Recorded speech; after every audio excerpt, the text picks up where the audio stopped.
చదువుతున్నది శ్రీమద్ భాగవతం ప్రథమ స్కందం అధ్యాయం 4 శ్లోకం 6.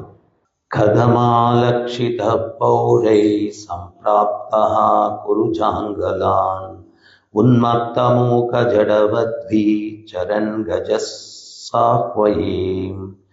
కురుజాంగల ప్రాంతములందు సంచరించిన పిదప హస్తినాపురమున ప్రవేశింపగా ఉన్మత్తుడును మూగవాడును జడుని వలె గోచరించువాడును అగు అతనిని వ్యాసుని తనయుడైన శ్రీల సుఖదేవుని జనులెట్లు గుర్తించిరి.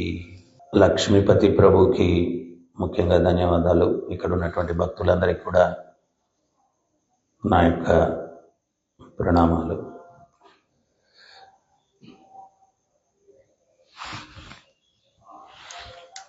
చాలా రోజుల తర్వాత ఇక్కడికి రావడం చాలా ఆనందంగా ఉంది.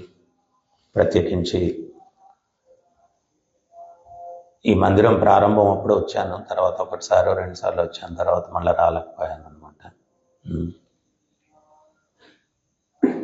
ఈరోజు ఈ యొక్క బ్రహ్మ ముహూర్తంలో మనందరం కూడా భగవంతుని యొక్క మంగళహారతిలో పాల్గొని ఈ యొక్క తులసి పూజ, భాగవత శ్రవణం ఇవన్నీ చేయగలుగుతున్నాము అంటే శ్రీల ప్రభుపాదుల వారి యొక్క ఎనలేని కృప.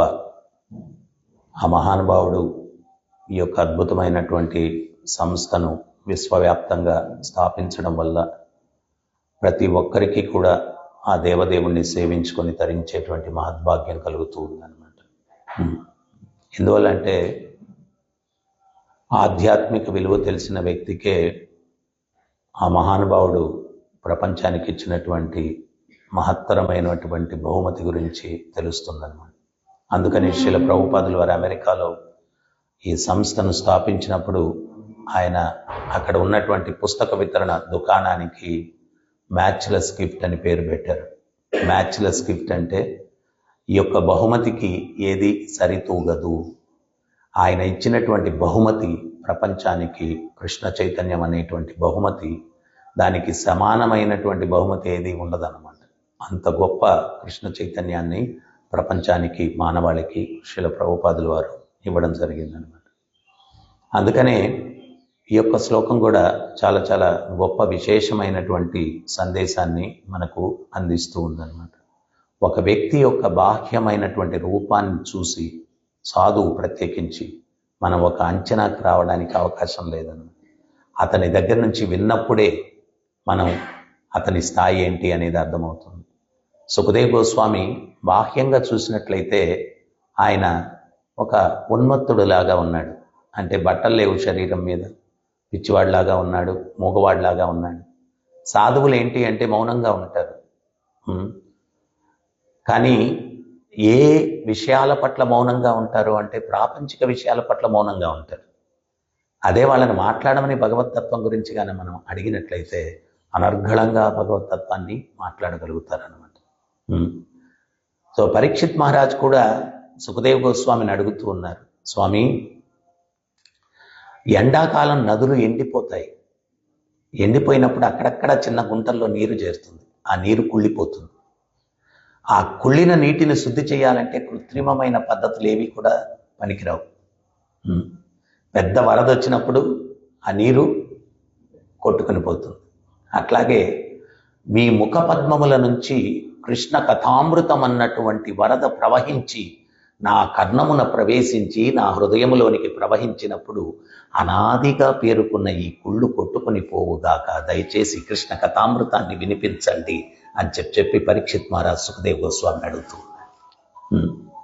ప్రభుపాదుల వారు ఈ యొక్క సంస్థని ఎందుకు స్థాపించారు అంటే ప్రత్యేకించి ఆ కృష్ణ కథామృతాన్ని పానం చేయడం కోసం, దాన్ని మనం కోసం ఈ యొక్క సంస్థని స్థాపించారనమాట. నేను చిన్నప్పటి నుంచి మా ఇంటి దగ్గర ఒక దేవాలయం ఉండేది. అక్కడ రోజు ఎవరో ఒకరు వచ్చి సత్సంగం చేసేటువంటి వారు అనమాట.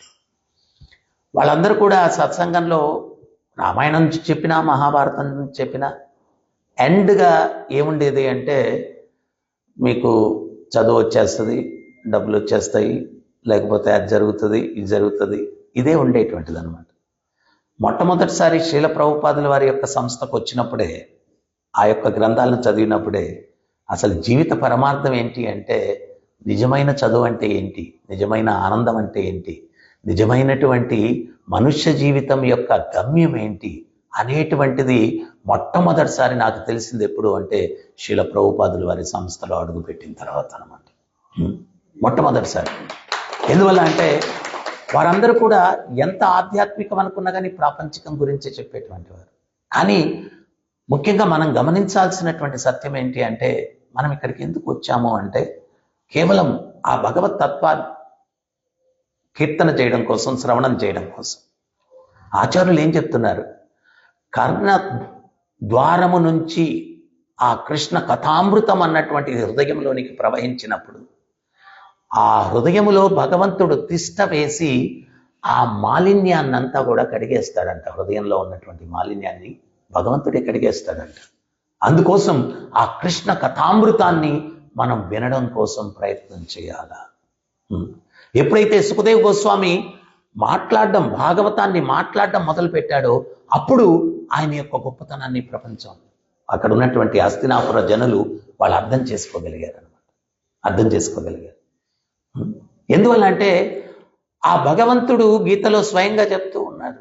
ఏమంటున్నారు, జన్మ కర్మ చమే దివ్యం ఏవం యో వేతి తత్వతః తప్తాదేహం పునర్జన్మ నైతి మాం ఏతి సో అర్జున.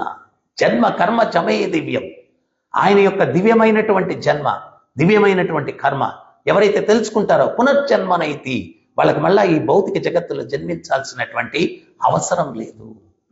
అవసరం లేదు. ఎందువల్ల అంటే ఆయన యొక్క జన్మ, ఆయన యొక్క కర్మలు అద్భుతం, అద్భుతం, భౌతికానికి అతీతం. దివ్యం అంటే అర్థం ఏంటి అంటే భౌతికానికి అతీతం అన్నమాట. అటువంటి దివ్యమైనటువంటి ఆయన లీలలను ఎప్పుడైతే మనం శ్రవణం చేస్తామో అప్పుడు ఈ యొక్క హృదయంలో పరివర్తన కలుగుతుంది, మార్పు కలుగుతుంది. మనం ఈరోజు ఇటువంటి మాయా కలియుగంలో బ్రహ్మ ముహూర్తంలో వచ్చి కార్యక్రమంలో పాల్గొంటున్నాము అంటే ఖచ్చితంగా ఇది ఒక మిరాకిల్. నన్ను అప్పుడప్పుడు కొంతమంది అడుగుతారనమాట, ప్రవచనం అయిపోయిన తర్వాత, ప్రభుజీ సైన్స్ అంటే నిరూపిస్తారు, అది ఇది మనం భక్తిలో ఎట్లా వాళ్ళకి నిరూపించాలా, దీంట్లో శక్తి ఉంది, దీంట్లో ఫలితం వస్తుంది, ఎట్లా నిరూపించాలా. ఒక ఆయన అట్లా అడిగితే నేను అడిగాను ఆయన్ని, నీ పూర్వాశ్రమంలో ఏం చేసేవాడివయ్యా నువ్వు అన్నాను. ఎందుకులే ప్రభుజీ అన్నాడు. లేదు సిగ్గుపడద్దులే చెప్పు అన్నాను. వద్దులేండి వద్దులేండి. మరి అటువంటి వాడిని ఇట్లా మార్చింది ఈ భక్తి అంటే ఇంకా ఇంతకన్నా ఏమి నిదర్శనం చూపించాలయ్యా చెప్పు, ఎవడన్నా నిన్ను అడిగినోడు అని చెప్పి. మనం ఉదయం లేస్తే తినుడు, తాగుడు, రకరకాలైనటువంటి కార్యకలాపాల్లో ఉన్నాం. అటువంటి వ్యక్తుల్ని ప్రభుపాదుల వారు అదే చెప్పారు. అమెరికాలో ఆయన ఒకరోజు ఉపన్యాసం ఇచ్చిన తర్వాత ఒక వ్యక్తి లేచి అడిగాడు, భారతదేశం నుంచి వచ్చిన సాధువులు ఏదో ఒక మ్యాజిక్ చేస్తారు, మీరేం చేయలేదే అన్నారు. ప్రభుపాదుల వారు చెప్పారు, నేను చేసిన మ్యాజిక్ సృష్టిలో ఇంతవరకు ఎవరు చేయలేదన్నారు. మరి మేము చూడలేదే అన్నారు. అప్పుడు ప్రభుపాదుల వారు చెప్పారు, మీరు అమెరికన్లు, యూరోపియన్లు జీవితం విలువ తెలియకుండా పిచ్చోళ్ళలాగా, హిప్పీల్లాగా ఉన్నారు మీరు. తాగుడు, వ్యసనాలు అన్నీ ఉన్నాయి. మీకు బోడి కొట్టి, పిలక పెట్టి, కట్టు బొట్టు నడవడిక రాక్షసులు లాంటి మిమ్మల్ని సాధువులుగా చేశాను, ఎంతకన్నా మిరాకిలే ఉంటుంది. రాక్షసులు లాంటి మిమ్మల్ని సాధువులుగా చేశాను, ఎందుకన్నా మిరాకిలే ఉంటుంది. సో అందువల్ల మనం ఏంటి అంటే నిజమైనటువంటి జీవ ఉద్ధరణ, జీవుడు ఉద్ధరింపబడ్డానికి ఏంటి అంటే ప్రభుపాదుల వారు మార్గాన్ని చూపించారు. సో ఈ యొక్క మార్గం మనం ఏదైతే పొందుతూ ఉన్నామో దాన్ని సాధువుకు ఉండాల్సిన మొట్టమొదటి లక్షణం ఏంటి అంటే జీవకరుణ, జీవుల పట్ల కరుణ. ఈ భగవంతుని శరణాగతి పొందని దాని వలన జీవుడు ఈ కష్టాలు పొందుతూ ఉన్నాడు.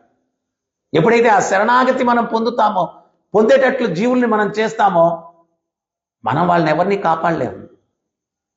ప్రభుపాదుల వారు చెప్పారు ముకుందమాల స్తోత్రంలో, ఏ కృష్ణ కరుణా సింధో దీనబంధో. మనందరం దీనులం. నేను చాలా సందర్భాల్లో గమనిస్తాను, ఒక ఆయన ఇంకొక ఆయన కష్టాలు చెప్పుకుంటాడు. నాకు ఇట్టున్నాయి కష్టాలు, నాకు అట్టున్నాయి కష్టాలు, నాకు ఇట్టున్నాయి కష్టాలు అంటాడు.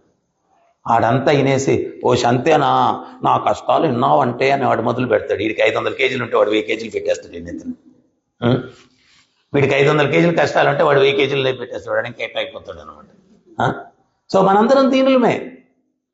దీనబంధు, దీనులకు బంధువు ఎవరు? ఆ కృష్ణుడు. ఆ కృష్ణుడే మన యొక్క ఏ రకమైనటువంటి క్లేశము నుంచైనా మనల్ని విముక్తి పరచగలిగినటువంటి శక్తి ఎవరికి ఉంది అంటే దీనబంధో జగత్పతి, ఆ జగత్తుకు పతి అయినటువంటి ఆ కృష్ణునికి ఉంది. మనం ఆయనకి శరణాగతి పొందాలి మొదట. అందుకనే చైతన్య మహాప్రభు చెప్పారు, జన్మ సార్థక కరే, నీ జన్మని సార్థకం చేసుకో. ఎట్లా సార్థకం చేసుకోవాలా?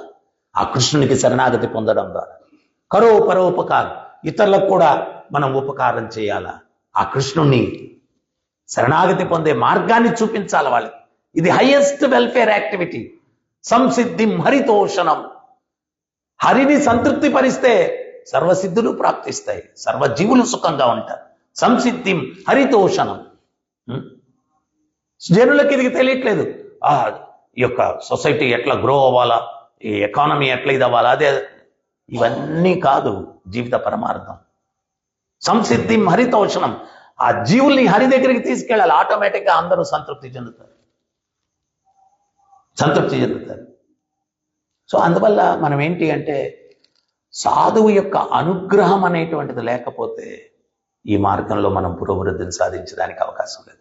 మరి సాధువు యొక్క అనుగ్రహం ఎట్లా మనం పొందుతాము అంటే కేవలం దర్శనం కాదు. ప్రభుపాద ఒకసారి ట్రైన్లో జర్నీ చేస్తున్నారంట. ఎవరో ఒక ఆయన వచ్చారంట. వచ్చి ప్రభుపాదులు వాళ్ళు కాళ్ళు ముట్టాలని శిష్యులను అడుగుతున్నారంట. ప్రభుపాదులు వారు శిష్యులు రానియట్లేదంట ప్రభుపాదుల వారి దగ్గరికి. లాస్ట్కి ప్రభుపాదుల వారు గమనించారన్నమాట. గమనిస్తే ఏంటన్నాడు, మీ బ్లెస్సింగ్స్ కావాలా, మీ పాదాలు ముట్టాలన్నాడు. ప్రభుపాదుల వారు చెప్పారంట, ఓకే, వీళ్ళలాగా బోడి కొట్టుకొని పిల్ల కొట్టుకొని వచ్చేసి అప్పుడు కాళ్ళు ముట్టనిస్తా అన్నాడంట. అప్పుడు ప్రభుపాదుల వారు చెప్పారంట, ఇది చాలా తెలివైన వాళ్ళు, నానా పాపాలు చేసేసి మనం రాత్రి పగలు కష్టపడి ఏదో సాధన చేసుకుంటే కాళ్ళు ముట్టేసి మనం చేసిన ఫలమంతా కొట్టేయాలని చెప్పి ప్రయత్నం చేస్తారు. నిజంగా నా అనుగ్రహం నీకు కావాలంటే నా శిష్యులాగా బోడి కొట్టుకొని పిల్ల కొట్టుకొని రా, నేను ఇస్తాను అనుగ్రహం అన్నాడంట. అట కుదరదు అన్నాడు. అయితే పో అన్నాడు. అయితే పో అన్నాడంట. సో అనుగ్రహం అంటే అది ఎట్లా అంటే శ్రవణం ద్వారా. శ్రవణం చేసిన తర్వాత శరణాగతి పొందాలి. ఆ సాధువుకి శరణాగతి పొందకపోతే మనం భగవంతుని చేరుకునేదానికి అవకాశం లేదు. శ్రీపాద రామానుజాచార్యుల వారు మేలుకోటి దగ్గర సాలగ్రామ అని ఒక ప్రదేశం ఉందన్నమాట. ఫస్ట్ అక్కడికి వచ్చారు ఆయన. ఈ రాజు చంపేస్తాను అని చెప్పంటే అక్కడి నుంచి తప్పించుకొని అక్కడికి వచ్చారు. అక్కడికి వచ్చి 7 రోజుల పాటు అందరికీ భగవతత్వం గురించి చెప్తుంటే ఎవరు వినట్లేదంట. అక్కడంతా మాయవాదులు, తర్వాత జైన మతస్థులు ఎక్కువ అనమాట. వాళ్ళు ఎవరు అసలు పట్టించుకోవట్లే రామానుజుల వారిని. అప్పుడు రామానుజుల వారు తన శిష్యుడైనటువంటి దాశరథికి చెప్పాడు. ఏమని చెప్పాడంటే, వీళ్ళు రోజు ఈ ఊర్లో ఉన్న కొలంలో స్నానానికి వస్తారు. వాళ్ళు స్నానానికి వచ్చేదానికి ముందే నువ్వు ఆ కొలంలో నీ పాదాలు పెట్టి నిలబడుకో అన్నారంట. దాశరథికి అర్థం కాలేదు. ఎందుకు గురువు గారు అన్నాడు. చెప్పిన మాట వినవయ్యా, పోయి నీ పాదాలు పెట్టి నిలబడుకో అన్నాడంట.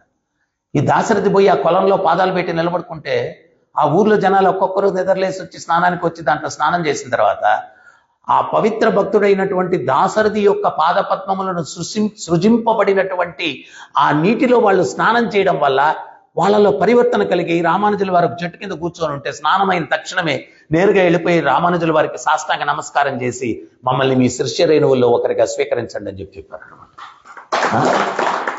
మీ శిష్య రేణువుల్లో ఒకరిగా స్వీకరించండి. ఎందువల్లంటే ఆ పవిత్ర భక్తుని యొక్క పాదాలు స్పృశించిన జలములో స్నానం చేయడం వల్ల. సో భగవద్భక్తుని యొక్క కృప డైరెక్ట్గా ఆది పురాణంలో కూడా భగవంతుడు మనకు చెప్తాడనమాట. ఎవరన్నా నేరుగా నా భక్తుడు అంటే వాడు నా భక్తుడు కాదు. దాస దాస దాసానుదాస, నా భక్తులకు దాసుడు. తర్వాత ఇంకోటి మనం గమనించాల్సింది ఏంటి అంటే భక్తిలో అవగాహన ఉండాలి. అవగాహనకి ఏం చేయాలి? మనం ఇక్కడ శుద్ధి చేసుకోవాలి.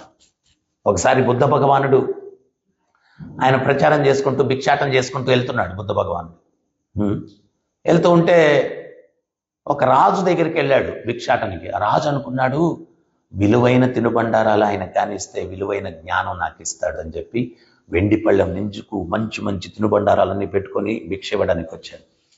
బుద్ధ భగవానుడు ఏం చేశాడంటే ఆ భిక్ష పాత్ర అక్కడ బురద ఉంటే తీసుకొని దాంట్లో పూసేసి భిక్షాందేహి అన్నాడు. ఆ రాజు చూశాడు, ఆ పాత్రలో బురద ఉంది. స్వామి, ఈ పాత్ర శుద్ధి చేసుకోండి, లేకపోతే నేను ఇచ్చిన పదార్థాలన్నీ కలుషితం అయిపోతాయి అన్నాడు. అప్పుడు బుద్ధుడు నవ్వుతూ చెప్పాడు, నా నుంచి నువ్వు గొప్ప జ్ఞానాన్ని ఆశిస్తూ ఉన్నావు, నీ మనసును శుద్ధి చేసుకో, లేకపోతే నేను ఇచ్చే జ్ఞానం కూడా కలుషితం అయిపోతుంది అన్నాడు. సో మొట్టమొదటి ఆధ్యాత్మిక జీవితంలో మనం ఎందుకు పురోభివృద్ధిని సాధించము అంటే కారణం ఏంటి అంటే, ఎన్నో అనర్థాలతో నిండినటువంటి మనస్సుతోటి మనం ఇక్కడికి వస్తాం, ప్రతిదీ కూడా అనర్థంగా చూస్తాం అన్నమాట. ప్రతిదీ అనర్థంగా చూస్తాం. అందుకని మొదట మనం ఏం చేయాలంటే మన మనసులో ఉన్నటువంటి కాలుష్యాన్ని శుద్ధి చేసుకోవాలా. అప్పుడు ప్రతిదీ అద్భుతంగా కనిపిస్తుంది. లేకపోతే ప్రతిదీ వంక, ఈ డివోటికి ముక్కు వంకరగా ఉందే, ఈ డివోటికి చెవు అట్టా ఉందే, ఈ డివోటి పొట్టిగా ఉన్నాడే, ఈ డివోటి పొడుగ్గా ఉన్నాడే, ఈ డివోటి సన్నగా ఉన్నాడే, అరే నాయన వీటి కోసం రాలేదురా బాబు, ఈ కాదురా చూడాల్సింది, అతనిలో ఎంత భక్తి ఉంది. ప్రభుపాదులు వారు చెప్పారు, భక్తుడు అంటే ఏంటి అంటే తేనెటీగలాగా ఉండాల. తేనెటీగ మకరందం కోసమే పోతుంది, మనం ఏంటి మామూలు ఈగలాగా చెత్త చెదారం దగ్గరికి వెళ్తాం. మామూలు ఈగ మకరందం కోసం పోదు, ఎక్కడ మలం ఉంటుందో, ఎక్కడ మూత్ర విసర్జన, చెత్త చెదారం అక్కడికి వెళ్తుంది. భక్తుడు అంటే ఈ యొక్క తేనెటీగలాగా ఉండాలి. అందుకని భక్తిలో ఏంటి అంటే ముఖ్యమైనటువంటి అంశం ఏంటి అంటే అవగాహన, ప్రాపర్ అండర్స్టాండింగ్. ఒక ఊర్లో ఒక సాధువు వచ్చాడంట. ఆయన సప్తాహం, భాగవత సప్తాహం చేస్తున్నాడంట. ఒక యజమాని రోజు వెళ్ళి కూర్చొని వినొస్తున్నాడంట. ఆయన వినొచ్చింది, ఆయన ఇంట్లో ఒక చిలక ఉండేదంట. ఆ చిలక్కి చెప్పేవాడంట, ఈరోజు గురువుగారు ఇది చెప్పారు, ఈరోజు ఇది చెప్పారు. 6 రోజులు అయిపోయింది. 6వ రోజు చెప్పి రేపు చివరి రోజు గురువుగారు ఉపన్యాసం అయిపోద్ది, ఆయన వెళ్ళిపోతారన్నాడు. అప్పుడు ఆ చిలక అనిందంట, దయచేసి గురువు గారిని అడగండి, నాకు ఎప్పుడు విముక్తి కలుగుతుందో అని. అడుగుతానన్నాడు. వెళ్ళిపోయాడు. మరుసటి రోజు సత్సంగానికి వెళ్ళాడు. ఉపన్యాసం అయిపోయిన తర్వాత ప్రశ్నలు ఉన్నాయి ఎవరికన్నా అంటే, ఈయన వెళ్ళి గురువుగారు మా ఇంట్లో ఒక చిలక ఉంది, మీ చెప్పినవన్నీ దానికి చెప్తాను నేను రోజు, అది పంజరంలో ఉంటుంది, అది మిమ్మల్ని ఒక ప్రశ్న అడగమనింది, ఏంటిది, దానికి విముక్తి ఎట్లా కలుగుతుంది అని అడగమన్నాడు. ఎప్పుడైతే ఇతను అది అడిగాడో ఆ సాధువు గురువు గారు ఇటు పడిపోయాడు. ఇటు పడిపోతే వీడికి భయం వేసింది.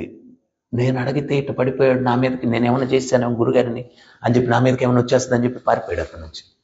ఇంటికి వెళ్ళగానే చిలక చూడంగానే, గురుగారు నా గురించి ఏం చెప్పారన్న, అదేమో తెలియదు కానీ నీ గురించి అడిగిన తక్షణమే గురుగారు ఇటు పడిపోయాడు అన్న అని చెప్పి వెళ్ళిపోయాడు లోపలికి. మరుసటి రోజు ఉదయంతో లేచి అంతా రెడీ అయిపోయి టిఫిన్ చేసి ఆయన ఆఫీస్కో పనికో వెళ్తా బయటికి వెళ్తూ పంజరంలో చూశాడు. చూస్తే చిలక డామ్ అటు పడిపోయింది. అరే దీనికి ఏమైపోయిందని చెప్పి పంజరం తెరిచాడు. ఎప్పుడైతే పంజరం తెరిచాడో అది తుర్రనీకి వెళ్ళిపోయింది. సాధువు వీడు అడిగిన ప్రశ్నకి చెప్పిన సమాధానం వీడికి అర్థం కాలేదు, చిలక అర్థమైంది. నీకెప్పుడు విముక్తి కలుగుతుందంటే ఎటు పడిపోయావనుకో, అప్పుడు వాడు తలుపు తెరుస్తాడు, అప్పుడు నువ్వు తుర్రనీకి వెళ్ళిపోవచ్చు, అప్పుడు విముక్తి కలుగుతుంది. అప్పుడు విముక్తి కలుగుతుంది నీకు. ఆడికి అర్థం కాలేదు, చిలక అర్థమైంది, విముక్తి కలిగింది, వెళ్ళిపోయింది. మనకు కూడా భక్తిలో ముఖ్యమైన అంశం ఏంటి అంటే అవగాహన. అవగాహన ఎప్పుడు మందగిస్తుంది అంటే మనం ఎప్పుడైతే రిపీటెడ్గా అపరాధాలు చేస్తూ ఉంటామో బుద్ధి మందగిస్తుంది. ఎందువల్ల అంటే అపరాధం ఉన్నటువంటి వ్యక్తికి స్వయంగా భగవంతుడు చెప్పినా కానీ వాడు బుర్రలోకి వెళ్ళదు. దానికి ఉదాహరణ దుర్యోధనుడు సంధి కోసం వచ్చినప్పుడు భగవంతుడు మాట్లాడుతుండే మాటలు మహాభారతంలో ఏం చెప్తారు అంటే, భీష్మ పితామహుడు, ద్రోణ పితామహుడు, ద్రోణుడు వీళ్ళందరికీ కూడా అమృత తుల్యంగా ఉందంట, అమృతం లాగుందంట భగవంతుడు మాట్లాడుతుంటే. కానీ దుర్యోధనుడికి మాత్రం కర్ణ కఠోరంగా ఉంది. వాడి కర్ణ కఠోరంగా ఉంది. అందువల్ల వాడి జీవితం ఏమైంది? నాశనం అయిపోయింది. సో అందుకని భక్తిలో ముఖ్యమైన అంశం ఏంటి అంటే పాజిటివ్ థింకింగ్. ఏకనాథ్ బాబా అని ఒక ఆయన ఉన్నాడు. ఆయన చాలా శాంత స్వరూపుడు అంటారు. ఎవడో ఒకడు పందెం కాశాడు. ఏమని అంటే, ఆయన కోపం వచ్చేటట్టుగా ఆయన చేస్తే 10,000 వరాహాలు ఇస్తానన్నాడు. ఈ పందెం కాసిన వ్యక్తి వెళ్ళిపోయి ఆయన గంగా తీరంలో కూర్చొని జపం చేసుకుంటూ ఉంటే తూ అని చెప్పి మొహాన్ని ఊశాడు. ఆయన పల్లెత్తు మాట మాట్లాడకుండా వెళ్ళి గంగలో స్నానం చేసి మళ్ళీ వచ్చి కూర్చొని జపం చేసుకున్నాడు. మళ్ళా ఊసాడు. 108 సార్లు ఊసాడట. 108 సార్లు ఆయన పోయి పుణ్యగంగలో స్నానం చేసి వచ్చి కూర్చున్నాడు. దాని తర్వాత ఈ ఊసి నోట్లో ఎంగిలి అయిపోయింది, నోట్లో ఎండిపోయింది అనమాట. వాడిలో పాశ్చాత్తాపం కలిగింది. ఆయన పాదాల మీద పడి నన్ను క్షమించండి, చాలా అపరాధం చేశానన్నాడు. అప్పుడు ఆ ఏకనాథ్ బాబా అడుగుతున్నాడు, నీ రుణాన్ని ఎట్లా తీర్చుకోగలను నేను అన్నాడు. నేను ఇంత అపరాధం చేస్తే రుణం అంటారు ఏంటయ్యా అన్నాడు. 108 సార్లు నా మీద ఉమ్మేయడం వల్ల 108 సార్లు పుణ్యగంగలో స్నానం చేసే భాగ్యాన్ని నాకు కలిగింది. 108 సార్లు నా మీద ఉమ్మేయడం వల్ల 108 సార్లు పుణ్యగంగలో స్నానం చేసే భాగ్యాన్ని కలిగించారు. మీ రుణాన్ని నేను ఎట్లా తీర్చుకోగలను అన్నాడు. రుణాన్ని ఎట్లా తీర్చుకోగలను? ఇది అవగాహన. అదే మనంగానైతే నా మీద ఉమ్మొస్తూ ఉంటారు, ఎక్కడ కత్తి పొడిచేస్తాం, నరికేస్తాం, ఎక్కడ కత్తి. సో వీటన్నిటికీ అటువంటి ఉన్నతమైనటువంటి చైతన్యము, ఉన్నతమైనటువంటి అవగాహన మనకు రావాలా అంటే శ్రవణం, నిత్యం భాగవత సేవయ, ప్రతినిత్యం భాగవతాన్ని వినాలి. ఆ భాగవతం విన్నది కూడా బుద్ధుడు చెప్పినట్టుగా మనలో వ్యతిరేక భావనలు పెట్టుకుని భాగవతం వింటే దాన్ని మనం ఒక్కొక్క రకంగా అర్థమవుతుంది, ఒక్కొక్క రకంగా అర్థమవుతుంది. సో అందువల్ల ఆ భాగవతాన్ని సుఖదేవ గోస్వామి ఏ ఉద్దేశంతో పరీక్షిత్తుకు చెప్పాడో అదే ఉద్దేశంతో మనకు అర్థం కావాలా అంటే ఇక్కడ శుద్ధిగా ఉండాలి, ఇక్కడ శుద్ధిగా ఉండాలి. లేకపోతే ఒక్కడికొక అర్థం అవుతుంది.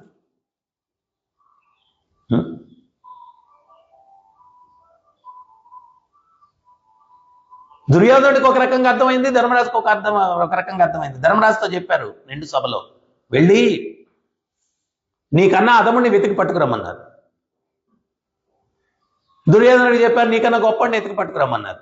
ఇద్దరు వెళ్ళారు. ధర్మరాజు వచ్చారు, అయ్యా నాకన్నా అధముడిని పట్టుకురమ్మన్నారు, నాకన్నా అధముడు ఈ సృష్టిలో ఇంకెవరు లేరయ్యా అన్నాడు ధర్మరాజు. దుర్యోధనుడు వచ్చాడు, నాకన్నా గొప్పవాడిని వెతికి పట్టుకురమ్మన్నారు, నేనే గొప్పవాడిని, నాకన్నా గొప్పవాడు ఎవరు లేరన్నాడు.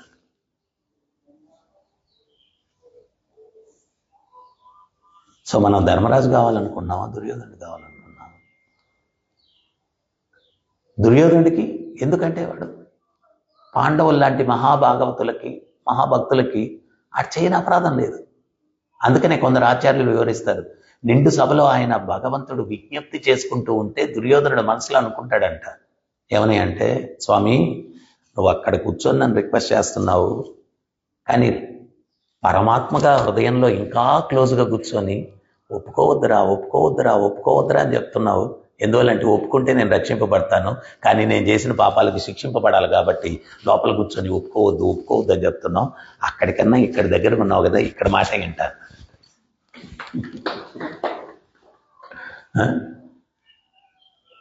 మనము అపరాధరహిత జీవితాన్ని గడిపినప్పుడు భగవంతుడు హృదయంలో కూర్చొని భక్తిలో పురోభివృద్ధి చెందేటువంటి తెలివితేటను ఇస్తాడు మనకు. లేకపోతే ఇంకా ఇంకా ఇంకా దుర్లభ మనుష్య జన్మ దొరకడమే దుర్లభం. దాంట్లో భక్తి మార్గంలోకి రావడం ఇంకా దుర్లభం. వచ్చిన తర్వాత సంపూర్ణంగా భగవంతుని గురించి తెలుసుకోవడం ఇంకా దుర్లభం. తెలుసుకున్న తర్వాత ఆయన్ని చేరుకోవడం ఇంకా దుర్లభం, ఇంకా దుర్లభం. సో అందుకని మనం ఏంటి అంటే భక్తిలో ప్రతినిత్యం కూడా భాగవతాన్ని అధ్యయనం చేయడం, దాన్ని శ్రవణం చేయడం. దురదృష్టం ఏంటి అంటే ప్రాపంచిక విషయాలు చర్చించేటప్పుడు ఎవడు నిద్రపోడు. గమనించరా? ఎంత అలర్ట్గా ఉంటారు. నన్ను ఒక భక్తుడు ఒకసారి వచ్చి అడిగాడు, ప్రభుజీ కొన్ని విచిత్రమైన ప్రశ్నలు వేస్తారు ప్రభుజీ కొంతమంది అన్నాడు. ఏంటి ఆయన అన్నాడు. వాడికి నిద్ర పట్టట్లేదంట, నిద్ర పట్టాలంటే ఏం చేయాలని అడిగాడు అన్నాడు. రేపు ఉదయం భాగవతం క్లాస్కి రమ్మని చెప్పని చెప్పి.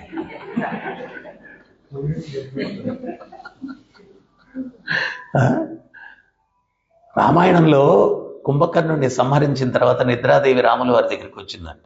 వచ్చి ఏంటి స్వామి ఎంత పని చేశారనేదంట. ఏం నిద్రాదేవి అన్నాడంట.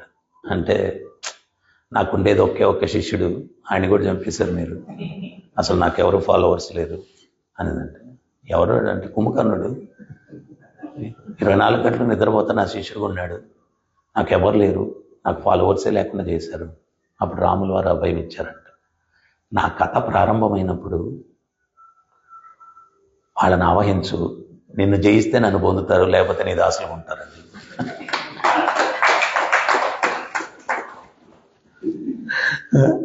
నిన్ను చేస్తే నన్ను పొందుతారు, లేకపోతే నీ దాసులుగా ఉండిపోతారు అని చెప్పాడు. సో అందువల్ల మనం ఏంటి అంటే ఆ సాధువుల దగ్గరికి వెళ్ళినప్పుడు కానీ, సత్సంగం చేసేటప్పుడు కానీ శ్రద్ధతో మనం దాన్ని శ్రవణం చేయడానికి ప్రయత్నం చేయాలన్నమాట. ఒకసారి తుకారాం బాబా ఆయన ప్రవచనం ఇస్తూ ఉన్నాడంట. ఇంతకుముందు మహాత్ములు ఏంటి అంటే కళ్ళు మూసుకొని ఆ లీలల్ని వాళ్ళు చూస్తూ ప్రవచించేవాళ్ళు. ఇప్పుడు చెప్పి ఆయన కళ్ళు మూసుకుంటే వినేవాళ్ళు కూడా మూసుకుంటారని చెప్పి చాలా తెలుసుకొని చెప్తా ఉన్నారు అనమాట. ఆయన కళ్ళు మూసుకొని కొన్ని గంటల సేపు ప్రవచనం చెప్పారంట. ప్రవచనం ఆయన రియలైజ్ అయ్యారు చాలా గంటలు అయిపోయిందని, ఇంకా చాలించాలి ఈరోజు, కానీ కళ్ళు తెరిచారంట. తెరిస్తే ఒక్కడు ఉన్నాడంట. కొంతమంది కొంతసేపు కూర్చున్నారు, తూగారు, ఆమెను లేచారు, వెళ్ళిపోయారు, అందరూ వెళ్ళిపోయారు. ఆడు మాత్రం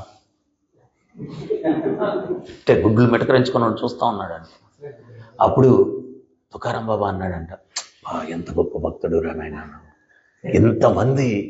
ఎంతమంది వెళ్ళిపోయారు, నువ్వు ఒక్కడివే శ్రద్ధతో వింటున్నావు, అది నన్నంతగా పోయడం దండి అన్నాడంట. బలెటోడివై, అందరూ వెళ్ళిపోయి నువ్వు ఉన్నావంటే పొగడకుండా ఎట్టుండాలా, నువ్వు చాలా గొప్ప భక్తుడివి, అది ఇది అన్నాడంట. లేదండి, భక్తుని కాదు, ఏం కాదు, మిమ్మల్ని ప్రవచనాన్ని కూర్చోబెట్టేటప్పుడు నా శాలువా వేసి కూర్చోబెట్టారు, మీరు ఎప్పుడు ముగిచ్చేస్తారు, అది ఎత్తుకుపోదామని చెప్పి ఏం చేస్తా,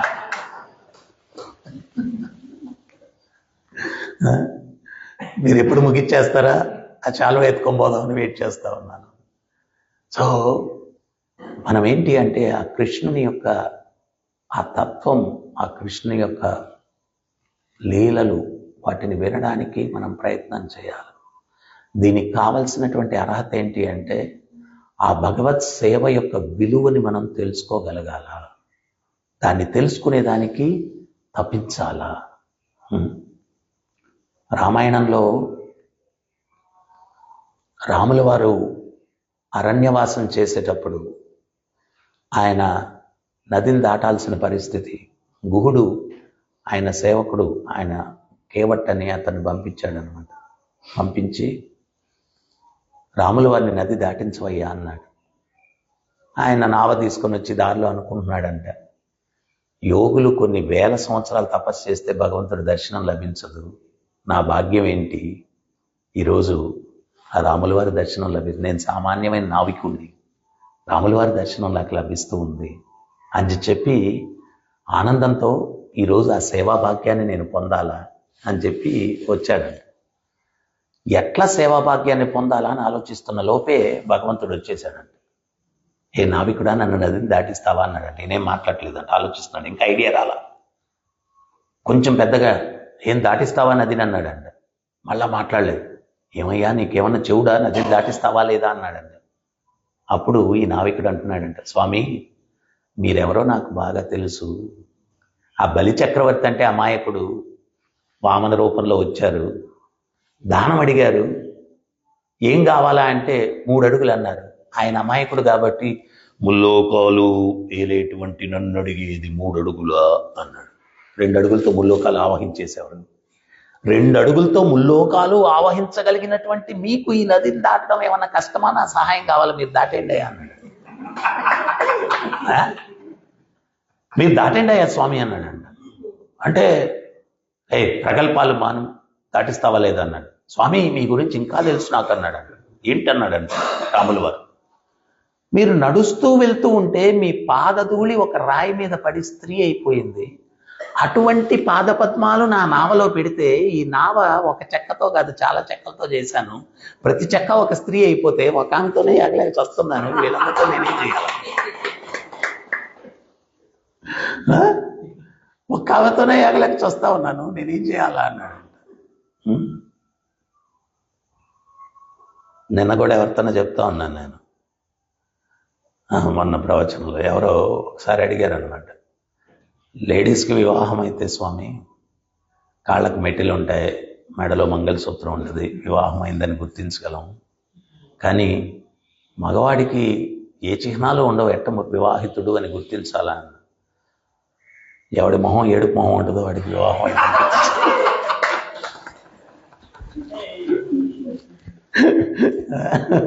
వాడికి వివాహం అయిందని గుర్తించు. సో ఒక్క స్త్రీతోనే నేను ఏగలేక చస్తున్నాను. మీ పాదధూళి తగిలి ఈ చెక్కలన్నీ ఒక స్త్రీలుగా మారితే నేనేం చేయను స్వామి, అస్సలు ఎక్కించుకొని మిమ్మల్ని అన్నాడు. అయితే నాకు నదిని దాటే మార్గం లేదా, ఉపాయమే లేదా? ఆ ఉపాయం అయితే ఉంది స్వామి అన్న. ఏంటది? మీ పాదపద్మములకు ఒక్క ఇసుక రేణువు కూడా లేకుండా చక్కగా ప్రక్షాళన చేసి అప్పుడు నావలో ఎక్కించుకుంటానన్న.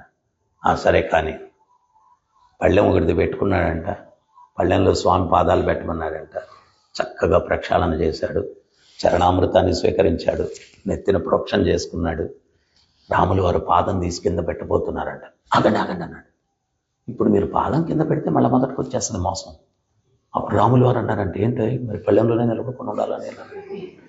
అట కాదు స్వామి, నేను నా చేతులు పెడతాను, ఒక్కొక్క పాదము నా చేతుల మీద మోపండి, కింద పెట్టద్దు, చేతులు మార్చుకుంటూ మిమ్మల్ని తీసుకెళ్ళి నేను నా నావలో ఎక్కించుకుంటానన్నాడంట. రాములు వారు సరేనని చెప్పి చేతులు పెడితే చేతుల మీద పాదాలు పెట్టుకుంటుంటే మార్చుకుంటూ తీసుకుని వెళ్ళి నావలో. ఇదంతా సీతమ్మ తల్లి చూస్తూ ఉందంట. చూసి చాలా ముదమునొందిందంట. కొంత దూరం నావ నడిపిన తర్వాత సీతమ్మ తల్లి రాముల వారితో చెప్పిందంట, చాలా తెలివిగల్లోళ్ళు ఉంటారు, సంపన్నులు ఉంటారు, అందం ఉండేవాళ్ళు ఉంటారు, వాళ్ళందరూ మిమ్మల్ని ఎట్ట తప్పించుకోవాలా అనుకుంటారు. వీడికి ఏ తెలివితేటలు లేకుండా మీ సేవ ఎట్ట పొందాలా అని ఎంత తెలివిగా మీ సేవ పొందాడు. నేను చాలా ముదమునొందాను, నా ఉంగరం వాడికి బహుమతిగా ఇవ్వండి అని తీసి ఆ అమ్మవారు రాముల వారికి ఇస్తే, రాముల వారు ఆ ఉంగరం ఇవ్వబోతే ఆ నావికుడు అన్నాడంట, స్వామి ఒకే పని చేసేవాళ్ళు ఒకరి దగ్గర నుంచి ఒకరు ఇచ్చిపుచ్చుకోరు. మంగళవాడి ఇంకో మంగళవాడి దగ్గరికి వెళ్తే శవరం చేస్తే రేపు మళ్ళా ఆడికి చేయించుకోవచ్చు అని డబ్బులు అడగడు. చాకలోడి ఇంకో చాకలోడికి బట్టలు ఉతికిస్తే రేపు మళ్ళీ నా బట్టలు ఉతుకుతాడు అని డబ్బులు అడగడు. మన ఇద్దరిది ఒకే వ్యాపారం, ఇచ్చిపుచ్చుకోవడాలు ఏంటయ్యా అన్నాడు. అప్పుడు రాములు వారు అన్నారంటే, ఏంటయ్యి మన ఇద్దరిది ఒక వ్యాపారం అన్నాడంట. స్వామి నేను ఈ నదిని దాటించే ఒక నావికుడిని, ఈ సంసార సాగరాన్ని దాటించే నావికుడు మీరు, నేను నావికుడిని, మీరు నావికుడు. ఈ నదిని దాటించే నావికుడిని నేను, ఈ సంసార సాగరాన్ని దాటించే నావికుడు. నా మీద ఏదన్నా మీ అనుగ్రహం చూపించాలా అంటే నా మృత్యు సమయంలో నన్ను ఈ సాగరాన్ని దాటించే అనుగ్రహాన్ని పండి, అంతకు మించి నాకు ఈ ఉంగరాలు గింగరాలు ఏముంటాయా అన్నాడంట. ఆ మాటకి రాముల వారు ప్రసన్నమైపోయి ఆ నావికుడిని గట్టిగా ఆలింగనం చేసుకొని ఆశీస్సులు అందించాడంట. అంతకన్నా మనకేం కావాలా? ఎంత గొప్ప అవగాహన ఒక సామాన్యమైనటువంటి నావికుడు. సో భక్తిలో ముఖ్యంగా మనకు కావాల్సింది ఏంటి అంటే ఆ అవగాహన కావాలా, అవగాహన కావాలా, అవగాహన కావాలి. మరి మనం భౌతిక జగత్తులో ఉన్నటువంటి వ్యక్తుల్లాగా కాదు కదా భగవంతుడు. భగవంతుడు ఎవరు? భక్తవత్సలుడు, భక్త పరాధీనుడు. భౌతిక ప్రపంచంలో ఒక వ్యక్తికి మీరు 99 రోజులు సేవ చేయండి, ఒక్కరోజు ఏదైనా వీలు కాకపోతే ఈడ పనికిమాలినోడు అనేస్తాడు, వీడ పనికిమాలినోడు అనేస్తాడు. కానీ భగవంతుడు ఏంటి?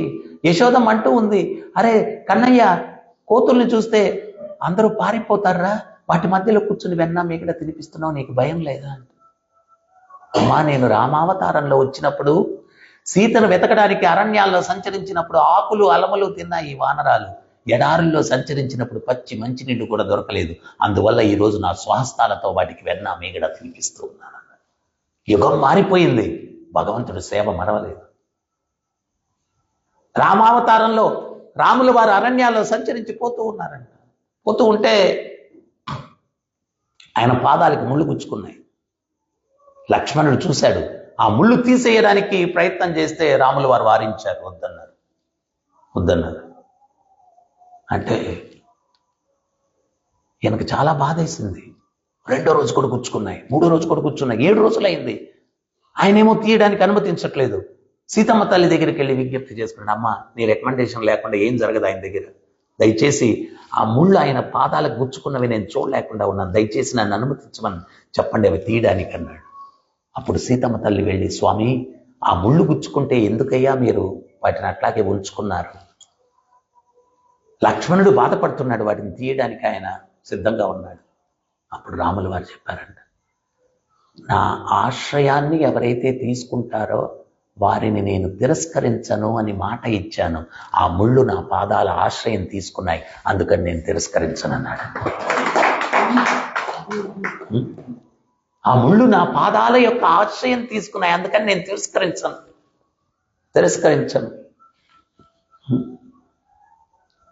తర్వాత లంకకి చేరుకున్నారు. విభీషణుడు వచ్చాడు, పాహిమాం పాహిమాం రక్షమాం రక్షమాం అన్నాడు. అంటే రాముల వారు అంటున్నారు, విభీషణ కలత చెందద్దు, లంకకు నేను రాజుని చేస్తానన్నాడు. అక్కడ ఉండే వానరాలు అంటున్నారు అనమాట, ఈ రాక్షసులు దుర్మార్గులు, నిమ్మ చెట్టుకు కాసిన పండ్లన్నీ పుల్లగానే ఉంటాయి, ఏదో ఒక పండు తీయగా ఉంటుందని అనుకోవద్దు మీరు. రావణుడు ఎటువంటి వాడు, కుంభకర్ణుడు ఎటువంటి వాడు, శూర్పణఖ ఎటువంటిది, మరి వీడు కూడా అటువంటి వాడు అయి ఉంటాడు. మీరు శరణాగతి పొందితే ఆశ్రయం ఇచ్చేస్తావు.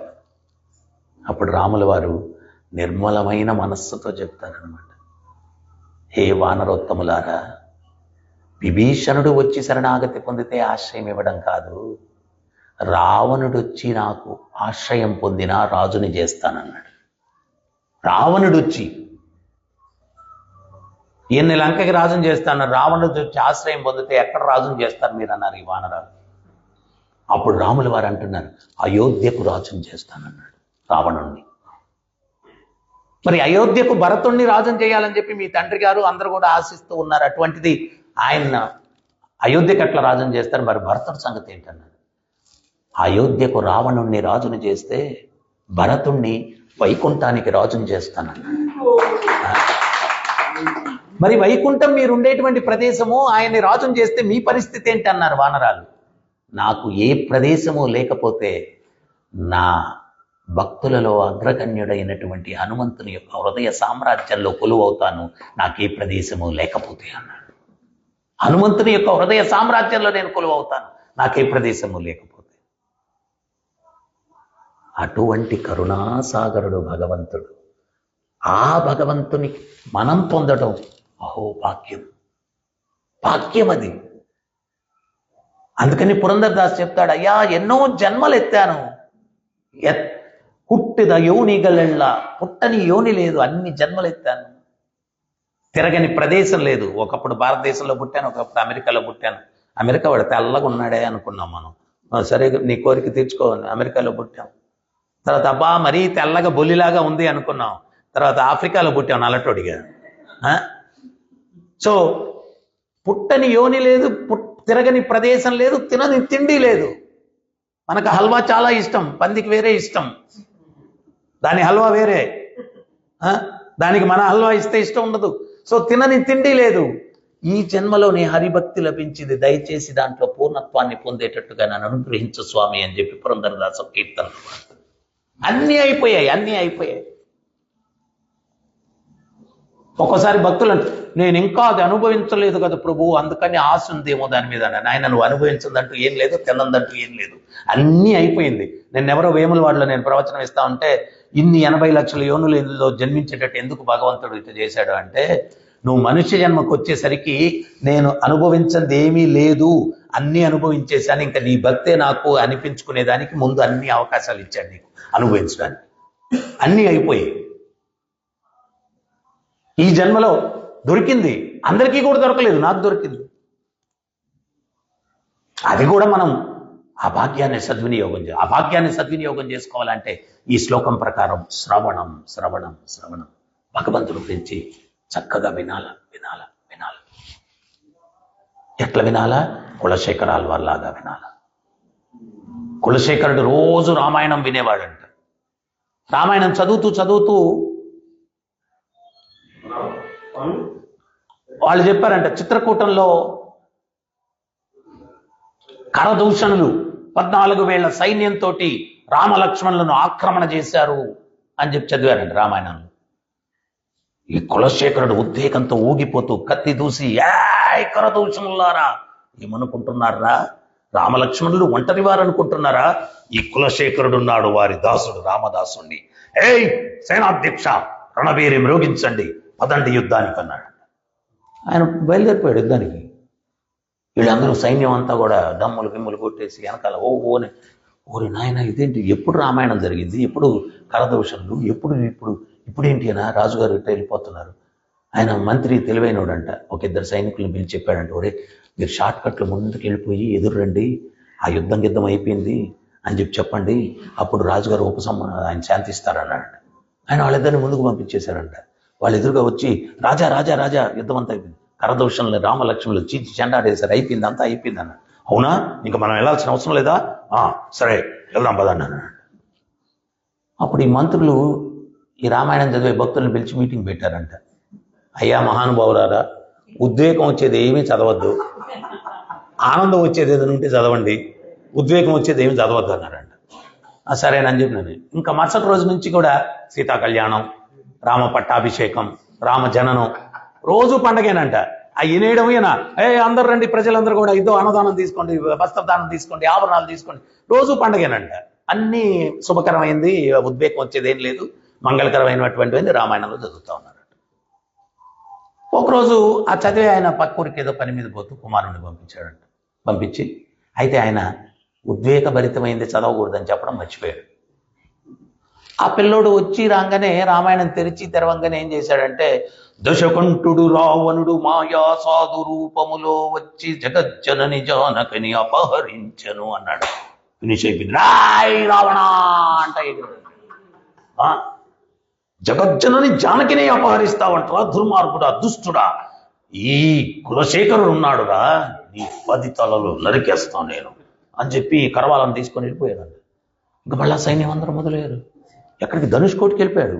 రామేశ్వరం వెళ్ళిపోయి ఆ సముద్రం అలలు పొంగుతున్నా కానీ, ఏ రావణ వస్తున్నాడు రా, నీ ఎంత తెలుస్తాను, నీ కులశేఖరుడు బతికే ఉన్నాడు రా, జగజ్జనని జానకిని అపహరిస్తావా, దుష్టుడా, దుర్మార్గుడా అని చెప్పి వెళ్ళిపోతాను. ఈ సైనికులందరూ ఆ ఒడ్డును చేరి సముద్రంలో అలలు వస్తా ఉంటే కాలటి పెట్టేది తీసేది కాలండి. నాయన ఈ భక్తుడు ఏం భక్తుడు నాయన, ఆయన్ని ఎట్టయినా భగవంతుడు కాపాడతాడు, మన పరిస్థితి గుడుకుని మునిగిపోయామంటే పిల్ల పాపలు అందరూ నాశనం అయిపోతారు, సస్తాం రా బాబు అని చెప్పి అందరూ ఒడ్డునే ఉన్నారండి. ఈయన వెనకాల వీళ్ళు వస్తున్నారా రాదా అని కూడా చూడట్లే. ఆయన నేను ఉద్వేగంతో ఊగిపోతూ వెళ్తా ఉన్నాడు అనమాట. వెళ్తా ఉన్నాడు. తీరా సముద్రం మధ్యలోకి వెళ్ళిపోయాడు. నీళ్లు పైకి పొంగిపోతున్నాయంట. వీళ్ళందరూ ఒడ్డును చేరి ప్రార్థించి, మహానుభావ పరమభక్తుడు, ఆయన్ని కాపాడుకునే మా వల్ల కాదు, మేమేం చేయలేము, నువ్వే కాపాడుకోవాలి స్వామి అని చెప్పి భగవంతుడిని వీళ్ళందరూ ప్రార్థిస్తే అప్పుడు గరుడ వాహనం మీద సీతారాములు ఇద్దరు కూడా ప్రత్యక్షమయ్యారంట. ప్రత్యక్షమయ్యి కులశేఖర అంటే రాములు వారితో అన్నాడు, స్వామి మీరు ఆగండి, నేనున్నాను, ఆ దుర్మార్గుడు తల నరికి జగజ్జనని జానకిని తీసుకొస్తాను. అప్పుడు రాములు వారు నా పక్కన చూడు ఎవరున్నారు అన్న. తల్లి జానకిది. అమ్మా తల్లి, నువ్వు సురక్షితంగా ఉన్నావా తల్లి, సురక్షితంగా ఉన్నావా తల్లి, నీకేం కాలేదు కదా తల్లి, ఆ దుర్మార్గుని వాడు అంతమైపోయాడు కులశేఖర్ అని రాములు వారు చెప్పారు. స్వామి అమ్మ బాగుంది, అమ్మ బాగుంది చాలు. అప్పుడు అనుగ్రహం ఇచ్చాడు. శ్రవణం అంటే లీనమైపోవాలి, ఆ లీలలో లీనమైపోవాలి. ఎప్పుడైతే ఆ లీలలో లీనమైపోతామో మన లీలలు వాళ్ళు మనల్ని కలతపెట్టం. ఈ సంసారం నుంచి విముక్తి ఆ లీలలే మనల్ని సాగరాన్ని దాటించేస్తాయి, ఆ భగవంతుడు లీలలే. అందువల్ల ఆ నామం పట్ల, ఆ భగవత్ తత్వం పట్ల బంధాన్ని పెంచుకొని అపరాధరహితమైనటువంటి భక్తియుక్త సేవల్లో నిమగ్నమై లాస్ట్లో ఒక విషయం చెప్తాను. ప్రభుపాదులు వారు చెప్పారు, ఇస్కాన్ అనేది స్పిరిచువల్ హాస్పిటల్ అన్నారు. మనం హాస్పిటల్లోకి వెళ్ళిపోయి ఏంటి అందరు రోగులు ఉన్నారు ఇక్కడ, హాస్పిటల్లో రోగులు ఉన్నారు, రోగం లేకపోతే వాళ్ళు ఎందుకు హాస్పిటల్లో ఉంటారు, డిశ్చార్జ్ వెళ్ళిపోతారు కదా. అక్కడ శరీరానికి రోగం, ఇక్కడ మనసుకి రోగం. ఇది హాస్పిటలే. మనం ఇక్కడ ఎక్స్పెక్ట్ డివోటీగా ఉండి అట్టున్నాడు ఏంటి ప్రభు, ఆయన అట్లా లేకపోతే వెళ్ళిపోయండి వాడయ్యా భగవంతుడి దగ్గరికి. ఇంకా అట్టున్నాడు కాబట్టి ఇక్కడ ఉన్నాడు, ట్రీట్మెంట్ తీసుకుంటున్నాడు. ట్రీట్మెంట్ ఆయన తీసుకునే దాన్ని బట్టి నయం అవుతుంది రోగం.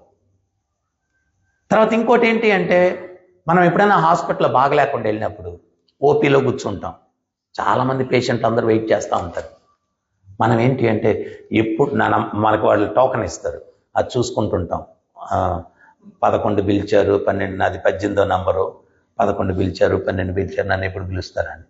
ఆ వెయిటింగ్ పీరియడ్లో పక్కన గీరి, అబ్బాయి నీ రోగం ఏంటబ్బాయి, అబ్బాయి నీ రోగం ఏంటబ్బాయి, అబ్బాయి నీ రోగం ఏంటబ్బాయి, అబ్బాయి నీ రోగం ఏంటబ్బాయి. ఎప్పుడన్నా అది చేశారు మీరు? చేయరు కదా. మన రోగాన్ని మనం కుదుర్చుకునేదానికి కూర్చుంటాం అక్కడ. కానీ భక్తిలో చేసే పని అదే. ఆ భక్తుల లోపం ఏంటి, ఈ భక్తుల లోపం ఏంటి, ఆ భక్తుల లోపం ఏంటి, ఈ భక్తుల లోపం ఏంటి. అక్కడ కూడా చేయని పని ఇక్కడ చేస్తాం మనం. అందరు రోగాలు కావాలి మనకు, మన రోగాన్ని కుదుర్చుకున్నాను ఆయన, అందరి రోగం మనకి. పాయింట్ కరెక్ట్ కదా. వద్దు వద్దు, ఎవరి రోగాలు వాళ్ళు తంటాలు పడుతున్నారు, వాళ్ళు పల్టీలు కొడుతున్నారు, తంటాలు పడుతున్నారు ఆ రోగాల నుంచి బయటపడడానికి. మన రోగాన్ని మనం గుర్తించుకొని మనం దాన్ని ఎట్ట తొలగించుకోవాలని సీరియస్గా పోవాలా. అందరు రోగాలు అంటించుకుంటే పెద్ద రోగం వచ్చేస్తుంది మనకు. వద్దు, పెద్ద రోగం వచ్చేస్తుంది. సో అందువల్ల నిజమైన సాధు సాంగత్యం అంటే ఏంటి అంటే శ్రవణం చేయడం అనేది. ఈరోజు భాష్యంలో ప్రభుపాదులు వారు చెప్తున్నారు.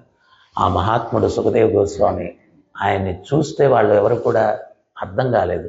ఎప్పుడైతే ఆయన భాగవతాన్ని చెప్పారో అది విన్న తర్వాత ఆయన గొప్పతనం తెలిసిందనమాట. సో అందువల్ల మనం ఏంటి అంటే ప్రభుపాదుల వారి యొక్క ఆర్గనైజేషన్ ఎందుకు ఏర్పాటు చేశారంటే, ఆయన ఎడారిలో ఒయాసిస్ లాంటిది అన్నారు, నీటి బుగ్గ. ఈ ప్రాపంచికమైనటువంటి దుర్మార్గమైనటువంటి కలియుగంలో ఒక నీటి బుగ్గ లాంటి ఈ యొక్క ఆర్గనైజేషన్. ఇది దేనికోసం అంటే జస్ట్ శ్రవణ కీర్తనాలు చేసి భగవంతుని సేవించుకొని భక్తుల్ని సేవించుకొని మన జన్మను తరింపజేసుకునే దానికోసం దీన్ని ఏర్పాటు చేశారు. అందుకని మనం ఏంటి అంటే చాలా చాలా జాగ్రత్తగా, భక్తి అంటే ప్రభుపాదులు వారు చెప్పారు కత్తి మీద సాము లాంటిది అన్నారు. మనం ఏంటి అంటే మనల్ని ఉద్ధరింపజేసుకొని ఈ జనాలు ఎంతమంది ఉన్నారు శ్రీకాకుళంలో, వీళ్ళని ఎట్లా మనం మార్పు చెందించాలా, ఎంతమందికి మనం కృష్ణుని ఇవ్వగలం, ఎంతమందికి ఈ నామాన్ని ఇవ్వగలం, ఎంత మనం నామం చేస్తామో ఎంత ఇతరులకు ఇస్తామో అది మన టార్గెట్ అవ్వాలి. అది అంటే మాయ మనల్ని ట్రిక్ చేస్తుంది. ఆ ట్రిక్కి మనం పడిపోకూడదు అనమాట. జాగ్రత్తగా తప్పించాలి. ఎంతమందికి. ఒకసారి పూజ్య శ్రీ జయపతాక స్వామి మహారాజులు వారు తిరుపతిలో నామం మీద ఒక సెమినార్ కండక్ట్ చేశారు. అందరికీ మాలలు ఇచ్చి జపం చేయమంటే ఎవరు ఎన్ని నిమిషాల్లో చేస్తున్నారు. అందరూ 6 నిమిషాలు, 7 నిమిషాలు, 8 నిమిషాలు, 10 నిమిషాలు. ఒక ఆయన మాత్రం 2 నిమిషాలు అన్నాడు. ఆయన అన్నారు, 2 నిమిషాలు ఎట్ట చేయగలవు నువ్వు, 2 నిమిషాలు ఎట్ట చేయగలవు. ఆయన అనుకున్నాడు 2 నిమిషాలు అని చెప్తే గొప్ప అనుకున్నాడు. సో 2 నిమిషాల్లో నువ్వు చెయ్యాలంటే ఆయన ఒకటి చెప్పారు అన్నమాట, చాలా ఫాస్ట్గా చేయాలా. ఆ ఫాస్ట్గా చేయాలంటే నేను ఒక కథ చెప్తాను. పూర్వానికి ఎవడో మాల బాగా ఫాస్ట్గా చేయాలన్న ఉద్దేశంతో మాల తీసుకొని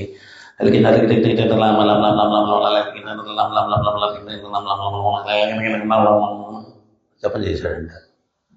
అప్పుడు యమకింకర్లు 3 ప్రత్యక్షమైనారంట. లాస్ట్లో మీరు వచ్చారేంటి అన్నాడంట. మా గురించే కదా జీవితం అంతా జపం చేసామన్నాడంట. మీ గురించి జపం చేయటం ఏంటి అన్నాడంట. మా పేర్లు అల్కిత్తులం, మా గురించి ఎవ్వరు జపం చేయరు, మీరు చాలా బాగా చేశారు, రండి పద అన్నాడు.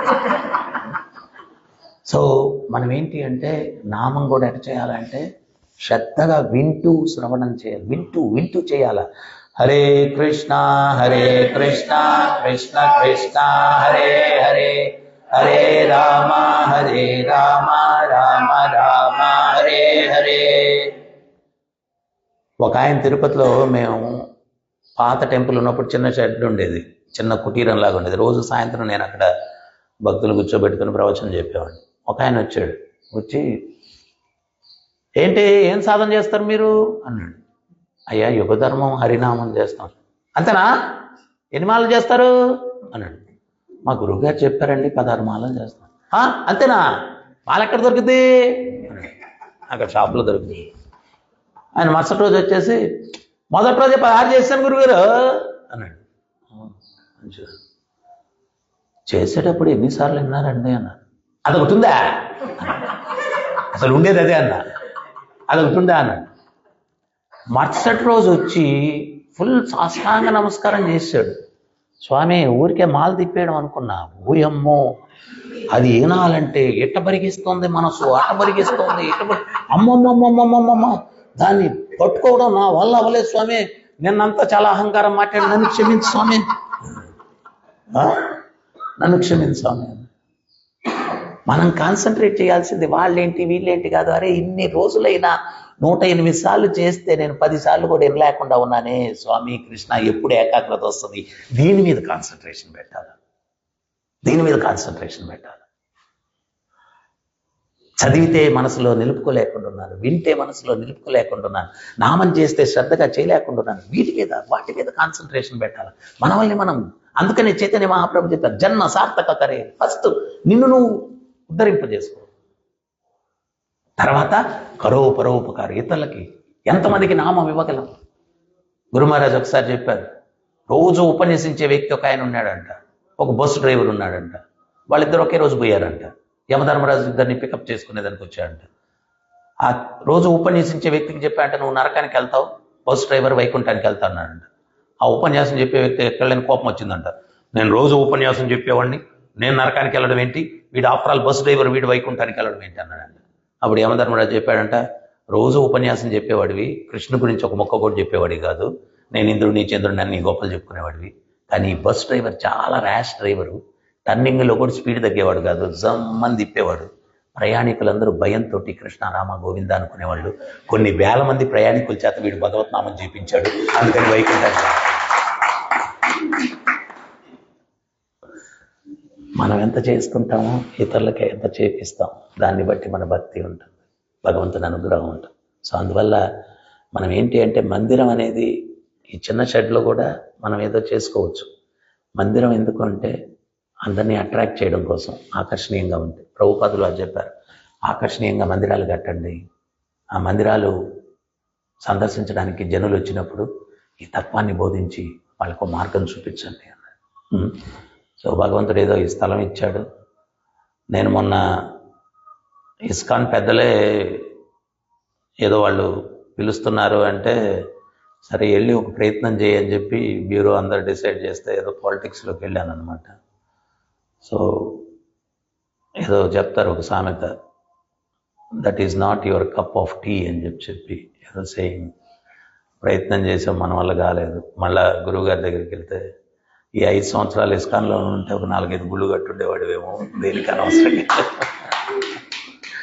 అని చెప్పి ఆయన మళ్ళీ వచ్చేయమని చెప్పడం జరిగింది. ఏదో మీ అందరి ఆశీస్సులతోటి మళ్ళీ తిరిగి వచ్చేసాను ఇస్కాన్లోకి. సో ఈ పెండింగ్ అన్నీ ఒక్కోటి క్లియర్ చేయాలనేదే గురువుగారి యొక్క ఆశీస్సులతోటి ఒక సంకల్పం. లక్ష్మీపతి ప్రభు కూడా మన తిరుపతిలో కలిసినప్పుడు చెప్పారు, ఏదో ఒక రకంగా ప్రభు రండి, శ్రీకాకుళంలో కూడా కంప్లీట్ చేసేద్దాం, ఇది నాకు కూడా జీవితంలో ఏదో ఒకటి చేయాలనే ఆశ ఉందని ఆయన చెప్పారు. మేమందరం అప్పుడు మా బంధం దగ్గర 28 సంవత్సరాలు అయిందనమాట. తిరుపతిలో ప్రారంభంలో లక్ష్మీపతి ప్రభు ఆ తిరుపతి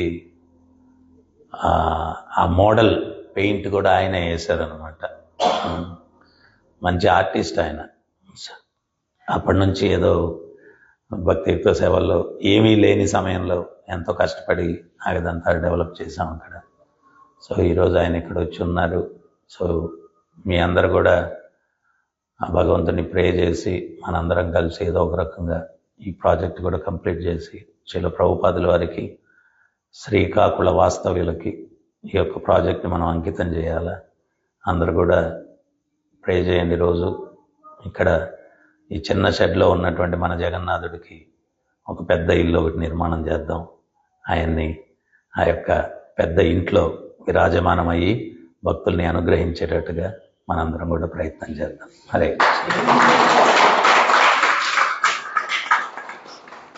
ఎవరికైనా ఏమైనా సందేహాలు ఉన్నాయి, డౌట్స్?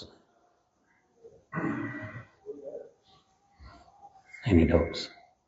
ప్రశ్న అయితే ఇప్పుడు ఇంతక మనము శ్రవణం చేసాం, విన్నాం, ధ్యానం.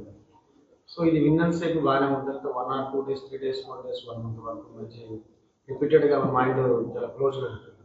కానీ తదుపరి మళ్ళీ మన మైండ్ కలుషితం అయిపోతుంది. సో దానికి గల కారణం మనం ఆలోచించే ఆలోచనలు ఎలాంటి మార్పుల వల్ల మనం మళ్ళీ ఆ యొక్క దుర్గతికి మనం చేరుకుంటాం. ఒకసారి ఒక కట్టెలు కొట్టే వ్యక్తి ఉంటాడు. ఆయన ఏంటి అంటే ఒక యజమాని దగ్గరికి వెళ్ళి నాకు ఏదైనా పని ఇవ్వండి అంటాడు. ఆయన గొడ్డలు ఇచ్చి రోజు చెట్లు కొట్టి కట్టెలు కొట్టు, నీకు జీతం ఇస్తానంటాడు. మొదటి రోజు 18 చెట్లు కొట్టేస్తాడు, రెండో రోజు 15కి వస్తుంది, మూడో రోజు 12, నాలుగో రోజు 9, ఐదో రోజు 7. మొదటి రోజు పడ్డ కష్టమే పడుతున్నాను, కానీ చివరికి రిజల్ట్ తగ్గిపోతూ ఉంది అని చెప్పి యజమాని దగ్గరికి పోయి కారణం ఏంటి అంటాడు. అప్పుడు ఆయన ఏమంటాడంటే, నాయన మొదటి రోజు పడ్డ కష్టమే నువ్వు పడ్డావు, కానీ గొడ్డలి పదును పెట్టుకోవడం మర్చిపోయావు, దానివల్ల రిజల్ట్ తగ్గిపోయింది. సో మనం ఈ మార్గంలో గొడ్డలి పదును పెట్టుకోవడం అంటే ఈ మార్గంలో ఏంటి అంటే, ఎప్పుడైతే మనకు తెలుస్తుంది మన చైతన్యం బలహీన పడుతుంది అన్నప్పుడు మనం ఏం చేయాలంటే ఇమీడియట్గా శ్రీల ప్రభుపాదుల వారి పుస్తకం తీసుకొని ఒక 4 పేజీలు చదవాలి, లేకపోతే ఒక మంచి లెక్చర్ ఒకటి వినాలి, లేకపోతే భగవంతుడి దగ్గరకు భక్తుల దగ్గరకు వచ్చి కొంచెం డిస్కస్ చేయాలి తత్వం గురించి, మాల ఒకటి తీసుకొని ఒక 4-5 మాలలు జపం చేయాలి సీరియస్గా. అప్పుడు సింపుల్ థింగ్, శరీరానికి ఉదయం బ్రేక్ఫాస్ట్ ఇచ్చాం, మధ్యాహ్నం లంచ్ ఇవ్వలేదు, 1 గంట అయింది, 2 గంటలు అయింది, 3 గంటలు అయింది, ఏమవుతుంది? వీక్నెస్ పెరుగుతుంది. ఆ వీక్నెస్ పెరిగేటప్పుడు మనం ఏం అర్థం చేసుకోవాలా? లోపల ఫుడ్ వేయాలా అని. ఆధ్యాత్మికంగా కూడా మనస్సు బలహీనపడుతూ ఉంది అని అర్థం చేసుకున్న తర్వాత తక్షణమే ఫుడ్ వేయాలా. ఆ ఫుడ్ ఏంటి అంటే శ్రవణం, కీర్తనం, ఇవన్నీ. ఆ జాగ్రత్త ఎవడైతే వహిస్తాడో ఎప్పుడు బలంగానే ఉంటాడు భక్తులు, పుష్టిగా ఉంటాడు. సో మనం ఎప్పుడైతే మీరు అన్నట్టు 3 రోజుల తర్వాత 4 రోజుల తర్వాత వీక్ అవుతా ఉంది చైతన్యం అంటే ఇమీడియట్గా మళ్ళీ ఫుడ్ ఇవ్వాలా. ఆ ఫుడ్ ఏంటి అంటే మంచి నామం చేయడం, మంచి శ్రవణం, ప్రభుపాదుల వారి గ్రంథాలు చదవడం.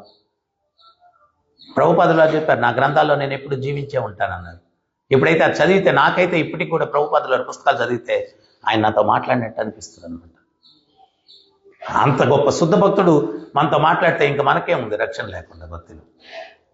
అయితే మనం చదవాలి. ఆ చదివేది కూడా ఏంటి అంటే శ్రద్ధగా, ఏదో చిన్నప్పుడు క్లాస్ పుస్తకాలు చదివాను చూడండి అట్ట కాదు, ఇందా కులశేఖరుడు చదివి ఉన్నాడు చూడండి, అట్ట మైండ్ పెట్టాలి. చిన్నప్పుడు మనం పుస్తకం పెట్టుకునేవాళ్ళం, A+B² అని చెప్పి అంట చదువుతూనే ఉండేవాళ్ళం, బుర్రకెక్కేది కాదు. మరి గంట సేపు చదివినా ఏం రాలేదంటే మైండ్ ఎక్కడ ఉంది? చేతిలో పుస్తకం ఉంది, మనసేమో క్రికెట్ గ్రౌండ్లో ఉంది. అట్ట కాదు, భగవంతుడు చెప్పాడు, తస్మాత్ సర్వేషు కాలేషు మా మనుస్మరణ యుధ్యచ మయి అర్పిత మనోబుద్ధి, మనసు బుద్ధి అర్పించి. తపస్సు అంటే అదే. మరి అంటే ఇంతకు ముందు రోజుల్లో వాళ్ళు 1000 సంవత్సరాలు తపస్సు చేసి భగవత్ సాక్షాత్కారం పొందితే, మనం ఏ తపస్సే చేయకుండా భగవంతుడు మన ముందు వచ్చి నిలబడాలని మనం అనుగ్రహించాలంటే కుదురుతుంది.